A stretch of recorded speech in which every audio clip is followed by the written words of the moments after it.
দেরি হয়ে গেছে মনে হয় আমার না ইন্টারভিউ পিনি হয়ে গেছে গা। কে আপনি? আমি বুয়ার চাকরি করুম, এর লিগে ইন্টারভিউ দিতেছি। পঙ্গু মানুষ, তাড়াতাড়ি আইতে পারি নাই, এর লিগে দেরি হয়ে গেছে। এইগুলা আপনারা কি পড়ছেন? এইগুলা পড়ে কি বুয়ার চাকরি হয়? ছোট লোকের বাচ্চা, এই ড্রেস আপের মূল্য তুই কি বুঝবি? এইসব ছোট লোকদের এই অফিসে কে ঢুকতে দিয়েছে? আজব তো, আমি বুঝতে পারতেছি না আপনারা একজন বয়স্ক মানুষের গায়ে কিভাবে হাত তোলেন। এই তুই চুপ কর, তুই কারো কথা বলছিস? তোর লেভেলটা আর ওর লেভেলটা একবার সেম। তুই এখানে কেন বসছিস? তুই বাইরে যা, বাইরে গিয়ে সিকিউরিটির চাকরি যারা নেয় সেই লাইনে গিয়ে দাঁড়া, ওটাই তোর জন্য বেটার অপশন। এক্সকিউজ মি, উল্টাপাল্টা কথা বলবেন। আপনি অন্যায় করছেন, এই জন্য আমি আপনাকে বলছি। আপনি কিভাবে একজন বয়স্ক মানুষের গায়ে হাত তোলেন? আর উনি তো আপনাকে অন্যায় কিছু বলে নাই। এই, ও যখন আমার গায়ে হাত দিয়েছে তখন সেটা তো চোখে বাজেনি? বাদ দেখুন এইসব কথা। একটা কাম করেন, এই জায়গায় বয়ে থাকলে মনে হয় আমার চাকরি হইব না। তোমরা দুজন একটু কাম করবা, আমার একটু সোফার মধ্যে বসাই দিবা, একটু দেও। আচ্ছা আচ্ছা, আপনি কোনো টেনশন করবেন না, আমরা দুজনে মিলে আপনাকে সসম্মানে ছোপায় বসিয়ে দিচ্ছি। হ্যাঁ, খালাম্মাকে ভালো করে ধর। আচ্ছা ধর, ধরো। সাবধানে ধরিস।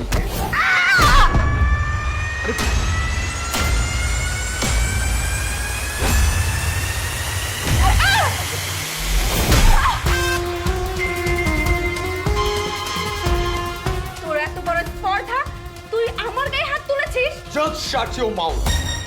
আর একটাও কথা বলবেন না। সাহসের কি দেখছেন আপনি? আপনার যদি সাহস হয় একজন বয়স্ক মানুষকে এভাবে মারার জন্য, তাহলে আমারও সাহস আছে আপনার গায়ে হাত তোলার জন্য। এই, আপনারা জানেন কাকে ধাক্কা দিয়েছেন? উনি কে? জানি, ও হচ্ছে একটা গরিব জাত, তাও আবার পঙ্গু পানে হুইল চেয়ারে করে আসছে এত বড় একটা কোম্পানিতে বুয়ার চাকরি করার জন্য। জি না, উনি বুয়া নয়, এই কোম্পানির উনিই মালিক। 600 কোটি টাকা ব্যাংকে পড়ে রয়েছে আর আপনারা বলছেন উনি কাজের লোক? হোয়াট? ওনাদের এসব অদ্ভুত কথাবার্তা শুনে তো আমার মনে হচ্ছে ওরা অভাবের তাড়নায় আর টেনশনে পাগল হয়ে গেছে। না, আমরা কেউ পাগল হই না। আমার পিয়নও পাগল হয় নাই। আমার পিয়নে যা বলছে একদম সত্য কথা বলছে। কারণ আজকে এই জায়গার মধ্যে ইন্টারভিউ নেওয়ার কথা ছিল। কেন জানো? কারণ আমার অনেক টাকা পয়সা, অনেক সয় সম্পত্তি, কিন্তু এগুলা দেখার মতো যোগ্য কোনো লোক নাই। কারণ আমি একা। আমার না আছে বাবা মা, না আছে আমার স্বামী সন্তান। এই তিনগুলো আমার কেউ নাই। তাই চিন্তা করলাম, আমার এত সম্পত্তি, এত টাকা পয়সা, এগুলো আমি কি করব? কার কাছে দিব? কে রক্ষা করব? এরকম একটা লোকই আমি খুঁজছিলাম, যে আমার সম্পত্তিগুলা দেখতে পারবো, তার ভার নিতে পারবো।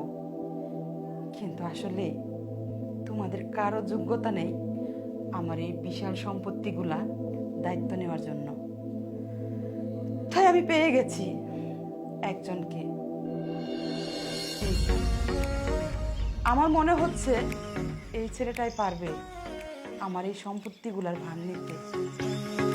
বাবা, তুমি কে, কোথা থেকে আসছো, কি করছো আমি কিচ্ছু জানি না, আমার জানারও প্রয়োজন নেই। আমি শুধু একটা কথাই বলবো, বাবা, আমার এই সম্পত্তিগুলা দেখাশোনা তুমিই করতে পারবে। তুমি যদি আমাকে কথা দাও যে তুমি দায়িত্বটা নিবে, তাহলে হয়তো আমি নিশ্চিন্তে মরতেও পারবো। তোমার কাছে আমি বেশি কিছু চাইবো না বাবা, শুধু একটা জিনিসই চাইবো, আমি মরার পরে অন্তত তুমি আমার জন্য 2 হাত তুলে দোয়া করবে, আমার সন্তান হয়ে থাকবে।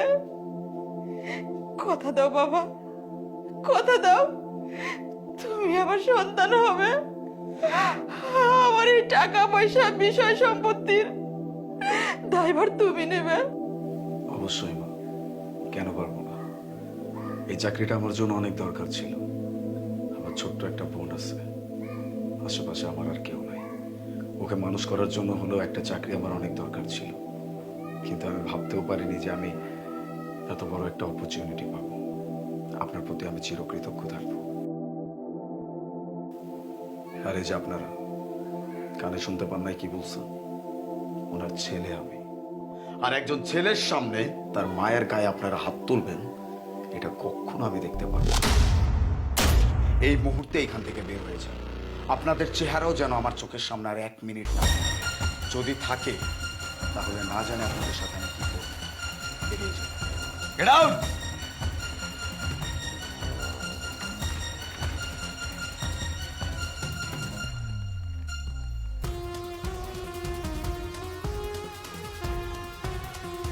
বাবা, আমি তোমার কাছে আরেকটা আবদার করব। আশা করি তুমি আমার এই আবদারটা পূরণ করবা। জি মা, অবশ্যই বলুন না। আমার এই সম্পত্তির থেকে অর্ধেক তুমি এতিমখানায় দিবা। এটা তো অনেক ভালো কথা। আপনি কোনো চিন্তা করবেন না। আপনার যত সয় সম্পত্তি, টাকা পয়সা আছে, এইখানকার থেকে ছোট্ট একটা অংশও যদি কোনো কিছু করতে হয়, সেটা আপনার অনুমতি ছাড়া হবে না। খুশি হইলাম বাবা। এইবার তুমি আমার একবার মা বলে ডাকো।